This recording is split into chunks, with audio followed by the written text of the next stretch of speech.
Canada province PR rankings have changed, and here is what actually works in 2026. I ranked Canada provinces between May 2025 and May 2026. That is 1 year. And many rules have changed. Many quotas reduced, new fees introduced, some occupations blocked, and invitation to work have changed completely. So today I'm going to show you what's changed, what still works, and which provinces I would target in 2026 if I were you. Depending on your situation, let's break it down. Saskatchewan was low CRS paradise. You see, last year, Saskatchewan was one of the most recommended provinces for people with low CRS scores. Why? Because their CRS score entry point is not the same with other provinces.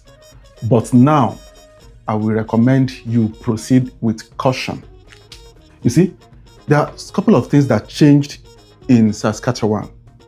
Saskatchewan has cut 40.5% of their nomination quota for 2026, left with 59.5%.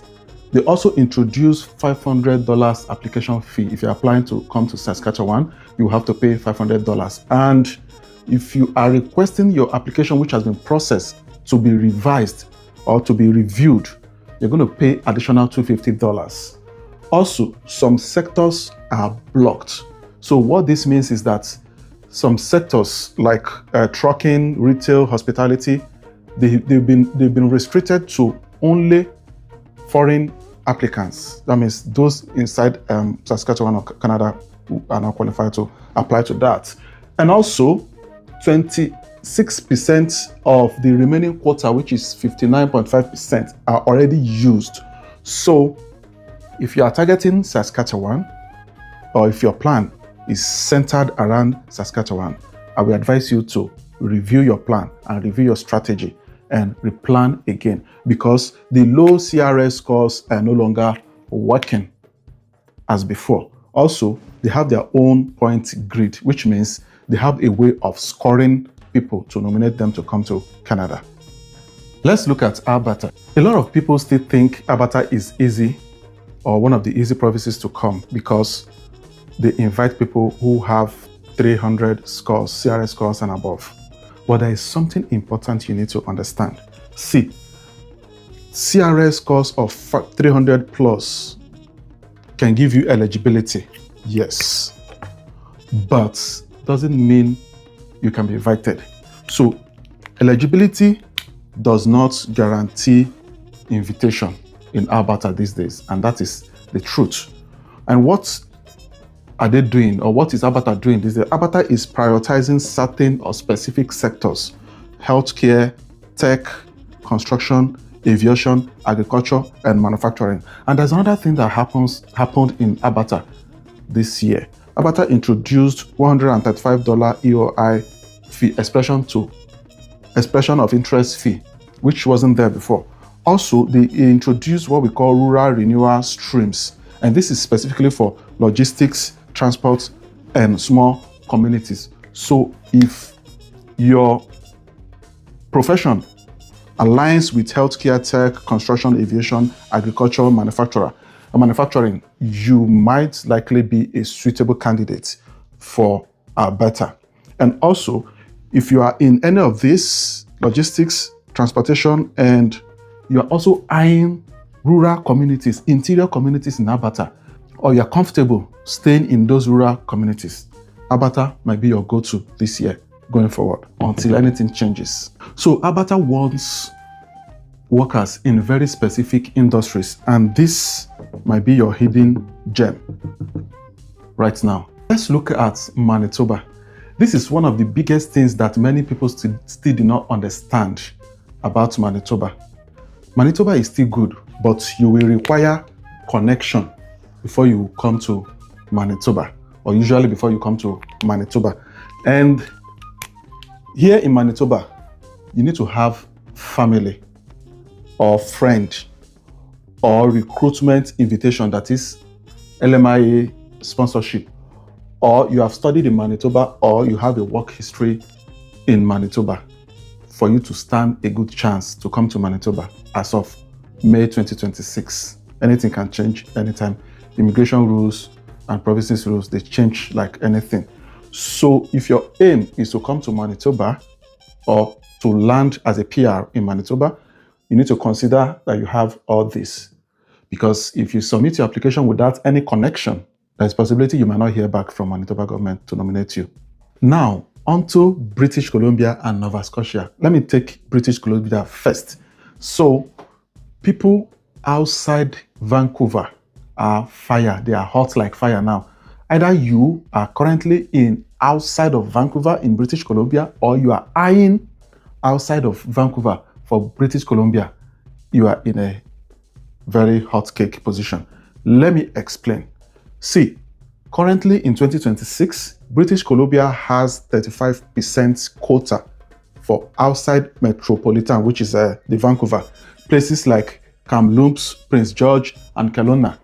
Those ones, if you are in any of those rural areas, or you are eyeing those ones, be sure to be looking at British Columbia, because you will likely get nomination if your interest is in those, or if you can research those ones and place your interest in that. And British Columbia also introduced a team this year. They call it Care, Build, Innovate. And when we look at it, you can see that Care, like it has some sort of attachment to healthcare. Build has some sort of attachment to trades, and Innovate has some sort of attachment to tech. So what they are saying here basically is that these are their priority sectors. So if you are in any of these sectors, healthcare, trades, and tech, and you are eyeing or looking out outside Vancouver, British Columbia will be your best bet for 2026. For Nova Scotia, nothing too much change, nothing so big change, but old EOIs are being wiped. So what this means is that if you have submitted your expression of interest to come to Nova Scotia before May 2024, there is a possibility that that application no longer exists, because they've wiped all those things. So they restructured their pathways in line with federal targets. And what is that federal target? Now they target healthcare and trades. And if you notice, there is this common pattern between healthcare and trades for all the provinces that we have discussed so far.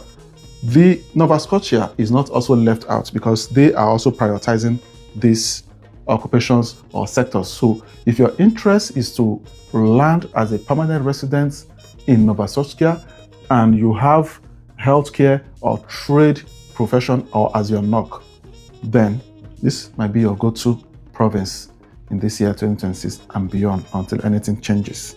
Now onto New Brunswick. New Brunswick got bigger while other provinces got smaller. So this is the irony.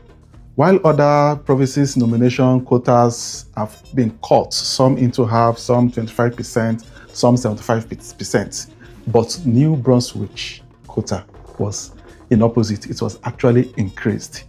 And for me personally, I'm tagging this province as the haven for Canada in 2026, if you like, call it like that.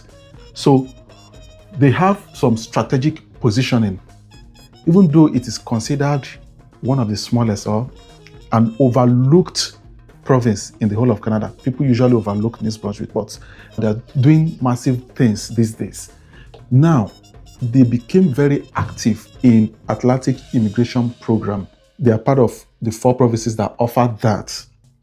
Also, they became so French friendly. If you know how to speak French, or French is your second language, I would recommend you eyeing New Brunswick. If you are a skilled worker, like the ones we discussed before, healthcare, trades, this province is actually your go-to. And also importantly, if you are an international graduate, that means you studied in Canada, you graduated, you're looking for province to settle in. Either you schooled in New Brunswick or other provinces. As far as you are a graduate of Canada and you're looking to settle, this province is your go-to, because they are welcoming. They're opening their 2 arms to welcome international graduates. So these are their strategic positioning: AIP active, French friendly, skilled workers, and international graduates. And most people overlooked this province because they are French speakers, but if you can speak French to the level of CLB or NCLC 7, this province is your heaven. Or if you are under healthcare as a worker, this province is a heaven. Or if you can live outside major cities, because that is another thing they are using to entice people to come to their province. So if you can stay in remote places, in interior places, you can live there, you can work there, you are ready to do that, I will advise or recommend you to apply or express your interest to be nominated to come to New Brunswick. And once you get an invitation from New Brunswick for nomination, then you can open your express entry profile to apply for PR. And once you have your PR, you will land in this province. They are very welcoming. They have massive land. They have everything you need. It's just for you to position yourself strategically. Now, let's look at what I call the decision matrix. Your situation and best province for you. So your current situation, your profile, and best province for you. If you are outside Canada and you have no job offer, I would recommend look at Saskatchewan, New Brunswick for those in specific priority sectors. And that's the reason, because they are prioritizing all those healthcare, trades, and logistics. Mostly, most provinces, but these two provinces are more prominent in doing that. Number two, if you're already working in Canada, especially if you're in Alberta Opportunity Stream, AOS, is the best bet for you. Start looking at those interior areas in Alberta. If you're already working to get your nomination, it will be easier for you to look at this stream. And if you're in healthcare or tech, I would recommend look at Alberta, British Columbia, small towns like Kelowna, Prince George, and Kamloops that we mentioned earlier, or look at Nova Scotia. Those are provinces that are likely easily for you to get nomination.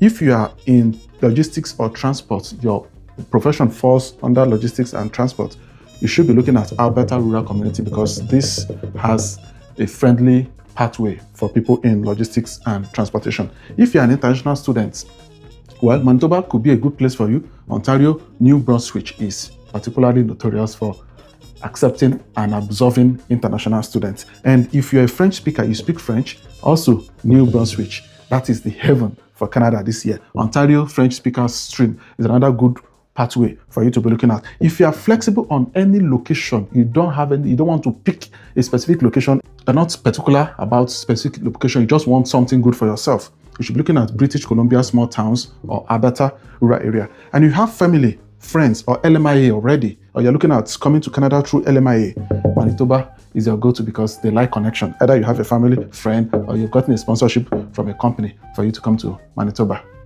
So this is the most important part of this video. There is no more one single best province. The best province now depends on your situation and your profile. Please take note of that, it's very important. Canada in 2026 is no longer about casting your net anywhere or to any province. It is about matching your profile to the best province that might want you or might want your experience.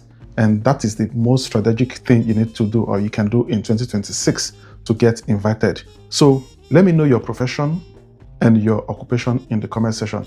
And also tell me if you are in Canada or outside Canada so that we can know which path or which province is best for you. As for me, if I may choose in 2026, I will be looking at New Brunswick because that is the haven for Canada in 2026. And if you like what I do on this channel, please consider subscribing if you have not. Comment, like, and share so that it can encourage me to produce more. I will see you in my next video. Signing out.